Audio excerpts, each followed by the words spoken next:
bye. Eh, huwag ang takot ng takot sa bibig.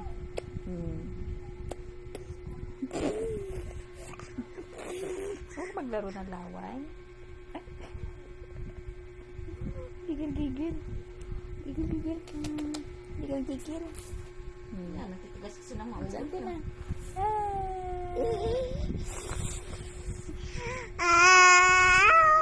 Huwag takotin ng dila. Mami. Sabi mo nga.